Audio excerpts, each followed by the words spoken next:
Do'stlar, işitmiş tutquni keldik ha. Ma gapni hammanglar angladinglar, necha vaqtdan yoqqa. Mushu G'o'ljida sargardan işitmishlarni tutayotgan bir inimiz bor. Adil bilan birga işitmiş tutqun keldik.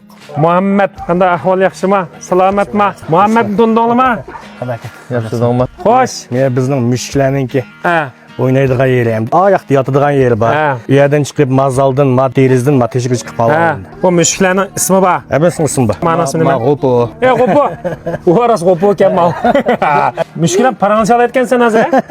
Ha? Ashta o'kitga bevasi odam. Aminaligini qaysi? Amina, daraxt atlayotdi. Oy, Amina daraxt atlamang. O'tang. Amina gul. Mana shuni ismi Amina gulka. Amina ismli qizlar. Mana qaranglar. Ular hammasi sargardan mushuklar. Bunda qarasak so'tliqlarimi bor, odatliklarimi bor. Asosiyatda so'tliq kichik vaqtdagi qimmat mushuklar og'rib qolgandan keyin davolatish ig'ir keplam yo tashitib qoldi, yo ashta og'riq ritimlam ochib qo'yibdi talaga. Shunda oltida ekvagan mushuklar. Endi savol, xalqlar tashiyotgan mushuklarda kasal bo'lishi mumkin. Buni uyimizga kelsak, bu kasallar bizga yuqishi mumkin deb qo'rqaydigan ishlar bo'lishi mumkin sizlarga dedimi ya? Bo'ldi, yuz berdi. Buningki molcharlarga o'xshash. Cho'qim avval oldida salomatlikni tekshirtimiz. Vaksina so'raymiz, ichidan tekshidan qurtsizlantiramiz.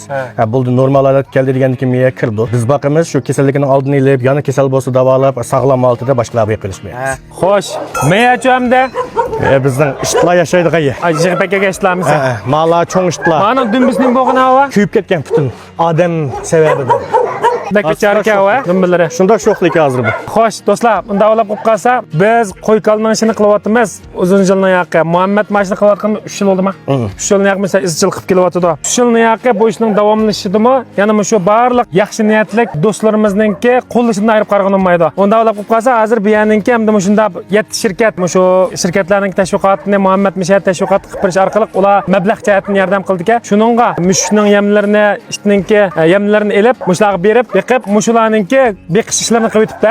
Endi Muhammadninki Lyolangsimi qabiy ming'liq 500 ming, 1 million shunami? Chunki men yaxshi sho'g'an ekan, butun Shinjongda hammadan yurak berib, qo'llab bunda qilayotgan ekan yaxshi bo'lardi. Andan ekan arliqqa anda o'sha shirkatlarning e'lonlarini qistiryapti. Qolgan hamda shirkatlarning yana shunga o'xshaydigan e'lon tashviqotiga ehtiyoji bor. Mushlar tashviqotini yaxshi qilsam bo'ladigan shirkatlar Muhammad bilan aloqa qilib tashviqotlarni yaxshiroq markani, shirkatni to'ntishga birlikda kuch chiqarib olsanglar bo'ladi demsa, aman bo'linglar. Xayr xo'sh.